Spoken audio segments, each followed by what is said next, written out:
ये आकाशवाणी रायपुर है। प्रादेशिक समाचार बुलेटिन के साथ मैं अभिलाषा शुक्ला।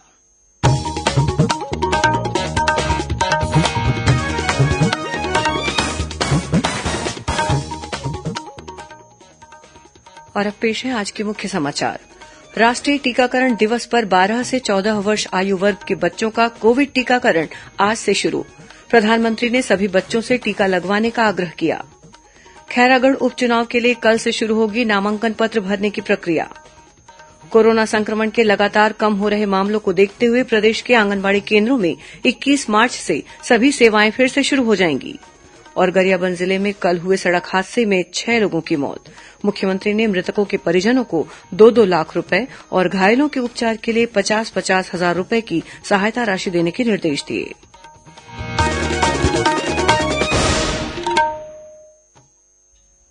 अब समाचार विस्तार से। राष्ट्रीय टीकाकरण दिवस के अवसर पर आज से 12 से 14 वर्ष आयु वर्ग के बच्चों को कोविड रोधी टीके लगाने का अभियान शुरू हो गया है। इस आयु वर्ग के बच्चों को कार्बोवैक्स टीका लगाया जा रहा है। छत्तीसगढ़ में इस आयु वर्ग के 13,21,286 बच्चों को टीके लगाने का लक्ष्य रखा गया है। टीके लगवाने के लिए पंजीकरण ऑनलाइन या सीधे टीकाकरण केन्द्र पर जाकर किया जा सकता है। 60 वर्ष और अधिक आयु के सभी लोगों को भी एहतियाती टीके लगाए जा रहे हैं। इससे पहले इस आयु वर्ग के गंभीर रोगों से पीड़ित लोगों को ही ये टीके लगाए जा रहे थे। कोविड के दूसरे टीके के 9 महीने पूरे होने के बाद ही ये टीका लगाया जा सकता है। प्रधानमंत्री नरेन्द्र मोदी ने 12 से 14 वर्ष आयु वर्ग के बच्चों से कोविड टीका लगवाने का आग्रह किया है। ट्वीट संदेश में श्री मोदी ने कहा है कि भारत महामारी से लड़ने में बेहतर स्थिति में है। खैरागढ़ उपचुनाव के लिए कल 17 मार्च को अधिसूचना जारी होने के साथ ही नामांकन पत्र भरने की प्रक्रिया शुरू हो जाएगी। नामांकन पत्र 24 मार्च तक भरे जा सकेंगे। वहीं 25 मार्च को नामांकन पत्रों की जांच की जाएगी। 28 मार्च तक अभ्यर्थी अपना नाम वापस ले सकते हैं। इस उपचुनाव के लिए 12 अप्रैल को मतदान होगा। वहीं मतगणना 16 अप्रैल को होगी। उल्लेखनीय है कि खैरागढ़ विधानसभा सीट जनता कांग्रेस छत्तीसगढ़ के विधायक देवव्रत सिंह के निधन के बाद से रिक्त है। खैरागढ़ विधानसभा क्षेत्र में मतदाताओं की संख्या बढ़कर 2,11,540 हो गई है। इनमें से 3,700 युवा मतदाता भी शामिल हैं, जो पहली बार अपने मताधिकार का उपयोग करेंगे। राज्य विधानसभा में आज स्वास्थ्य कर्मचारियों और मितानिनों के मुद्दों को लेकर काफी शोर शराबा हुआ। इसके बाद विपक्षी सदस्यों ने इस मुद्दे को लेकर सदन से बहिर्गमन कर दिया। प्रश्नकाल में आज विधायक डमरूधर पुजारी ने जानना चाहा कि स्वास्थ्य कर्मचारियों और मितानिनों के संबंध में सरकार ने अपने जनघोषणा पत्र में जो वादे किए थे, उनमें से कितने पूरे हुए हैं। इसके जवाब में स्वास्थ्य मंत्री टीएस सिंहदेव की अनुपस्थिति में वन मंत्री मोहम्मद अकबर जवाब देने के लिए खड़े हुए, लेकिन विपक्ष संतुष्ट नहीं हुआ। बाद में विपक्षी सदस्य अजय चंद्राकर, धर्मजीत सिंह और नारायण चंदेल ने पूरक प्रश्न पूछे। इस बीच विधानसभा अध्यक्ष डॉक्टर चरणदास महंत ने कहा कि विभागीय मंत्री के आने पर वे विस्तार से जानकारी देंगे। इस पर विपक्षी सदस्यों ने काफी हंगामा किया और सदन से बहिर्गमन कर दिया। विधानसभा में आज मुख्यमंत्री भूपेश बघेल ने राजनांदगांव जिले के मदनवाड़ा में हुए नक्सली हमले की जांच रिपोर्ट सदन के पटल पर रखी। जस्टिस शंभुनाथ श्रीवास्तव न्यायिक जांच आयोग की रिपोर्ट में 12 जुलाई 2009 को हुई मुठभेड़ की परिस्थितियों और रणनीतिक गलतियों का खाका पेश किया है। आयोग ने निलंबित आईपीएस मुकेश गुप्ता की भूमिका पर गंभीर सवाल उठाए हैं। राज्य में कोरोना संक्रमण के लगातार कम हो रहे मामलों को देखते हुए प्रदेश के आंगनबाड़ी केन्द्रों में 21 मार्च से राज्य सरकार द्वारा संचालित सभी सेवाएं बहाल हो जाएंगी। महिला और बाल विकास विभाग ने इस संबंध में निर्देश जारी कर दिए हैं। उल्लेखनीय है कि कोरोना संक्रमण को देखते हुए स्वास्थ्य और पोषण दिवस तथा गर्म भोजन के लिए ही आंगनबाड़ी केन्द्र खोले जाने के निर्देश दिए गए थे। राष्ट्रीय स्वयंसेवक संघ छत्तीसगढ़ सहित देशभर में रोजगार के अवसर बढ़ाने की दिशा में कार्य करेगा। छत्तीसगढ़ के प्रांत संघ चालक डॉक्टर पूर्णेन्दु सक्सेना ने आज रायपुर में पत्रकारों से चर्चा करते हुए बताया कि हाल ही में गुजरात के कर्णावती में हुई राष्ट्रीय स्वयंसेवक संघ की अखिल भारतीय प्रतिनिधि सभा में भारत को स्वावलंबी बनाने के लिए कार्यों के अवसर बढ़ाने से संबंधित प्रस्ताव पारित किया गया। इसमें कहा गया है कि स्वयं सहायता समूहों, स्वैच्छिक संगठनों, उद्यमियों और व्यवसायियों की सहायता से युवाओं में उद्यमिता को प्रोत्साहन देने वाला वातावरण निर्मित करना चाहिए। प्रस्ताव के अनुसार तीव्रता से बदलती आर्थिक तथा तकनीकी परिदृश्य की वैश्विक चुनौतियों का सामना करने के लिए सामाजिक स्तर पर नवोन्मेषी पद्धतियां ढूंढनी होगी। साथ ही उभरती डिजिटल अर्थव्यवस्था और निर्यात की संभावनाओं से उत्पन्न रोजगार और उद्यमिता के अवसरों का गहन अन्वेषण करना होगा। डॉक्टर सक्सेना ने बताया कि छत्तीसगढ़ में भी संघ द्वारा बस्तर, रायपुर, कोरबा सहित विभिन्न क्षेत्रों में वहां की स्थानीय परिस्थितियों के अनुरूप छोटे छोटे समूह बनाकर उन्हें स्वरोजगार के अवसर उपलब्ध कराने के प्रयास किए जा रहे हैं। प्रादेशिक समाचार आप आकाशवाणी रायपुर से सुन रहे हैं और अब आगे बढ़ते हैं बाकी के समाचारों की ओर। गरियाबंद जिले में कल हुए एक सड़क हादसे में 5 महिलाओं सहित 6 लोगों की मौत हो गई। वहीं 10 से अधिक लोग घायल हो गए हैं। ये सभी लोग एक ट्रैक्टर में सवार होकर पारिवारिक कार्यक्रम में शामिल होने के बाद नवागढ़ से मजरकट्टा लौट गए थे, तभी जोबा मोड़ के पास ट्रक और ट्रैक्टर में भिड़ंत हो गई। इस हादसे में मौके पर ही 4 महिलाओं की मौत हो गई। वहीं 2 अन्य लोगों ने अस्पताल में इलाज के दौरान दम तोड़ दिया। मुख्यमंत्री भूपेश बघेल ने इस हादसे पर गहरा शोक व्यक्त किया है। श्री बघेल ने हादसे में मारे गए लोगों के परिजनों को 2-2 लाख रूपये और घायलों के उपचार के लिए 50-50 हजार रूपये की सहायता राशि देने के निर्देश दिए हैं। वहीं राजनांदगांव जिले के आरी कोनारी बैरियर के पास 2 मोटरसाइकिलों के बीच हुई टक्कर में 2 युवकों की मौत हो गई। दोनों युवक डोंगरगांव से लगे राजा खुज्जी गांव के निवासी थे।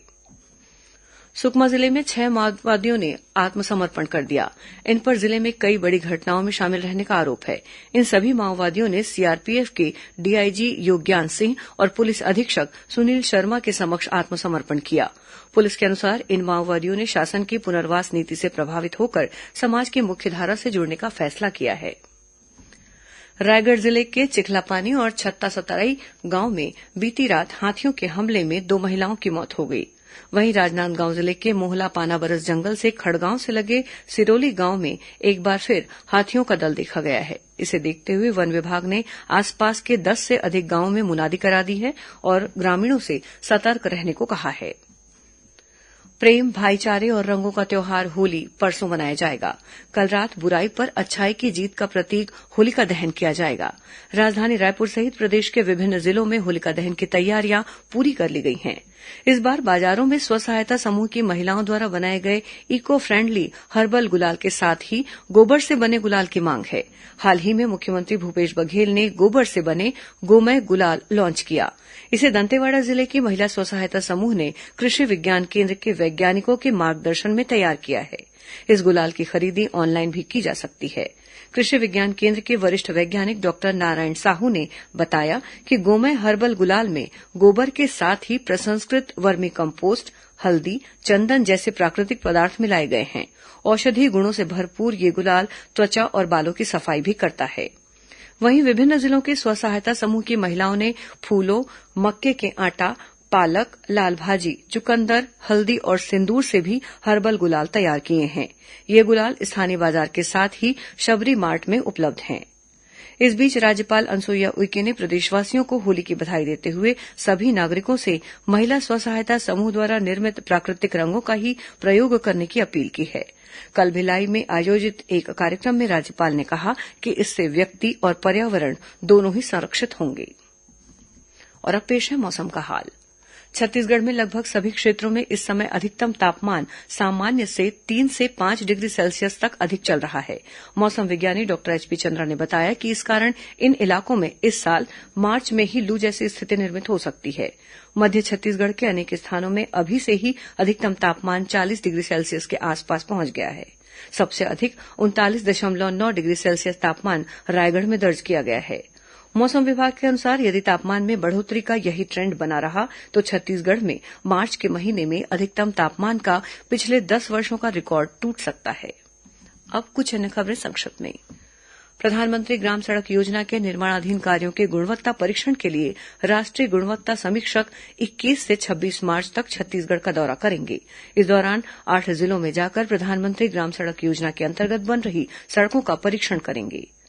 राज्य सूचना आयोग ने निर्धारित समय पर जानकारी उपलब्ध नहीं कराने के आरोप में 4 अधिकारियों पर 25-25 हजार रूपये का जुर्माना लगाया है। इनमें खुर्सीपार के तत्कालीन निरीक्षक, सिल्हाटी कला के अधिकारी, रायपुर के जिला बाल संरक्षण अधिकारी और चिरमरी के जन सूचना अधिकारी शामिल हैं।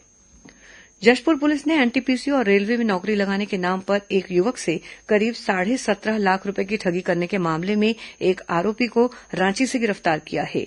एक अन्य आरोपी की तलाश जारी है। रायगढ़ पुलिस ने चिटफंड कंपनी के 6 डायरेक्टरों को ओडिशा से गिरफ्तार किया है। रायगढ़ में इस कंपनी पर 1 करोड़ 74 लाख रूपये की धोखाधड़ी करने का आरोप है। और होली के मद्देनजर प्रदेश में पुलिस ने पेट्रोलिंग और चेकिंग अभियान शुरू कर दिया है। कोंडागांव पुलिस ने होली से पहले शहर में पैदल मार्च किया और संदिग्ध लोगों पर वैधानिक कार्रवाई की। अंत में मुख्य समाचार एक बार फिर। राष्ट्रीय टीकाकरण दिवस पर 12 से 14 वर्ष आयु वर्ग के बच्चों का कोविड टीकाकरण आज से शुरू। प्रधानमंत्री ने सभी बच्चों से टीका लगवाने का आग्रह किया।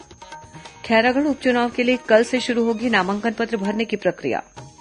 कोरोना संक्रमण के लगातार कम हो रहे मामलों को देखते हुए प्रदेश के आंगनबाड़ी केंद्रों में 21 मार्च से सभी सेवाएं फिर से शुरू हो जाएंगी।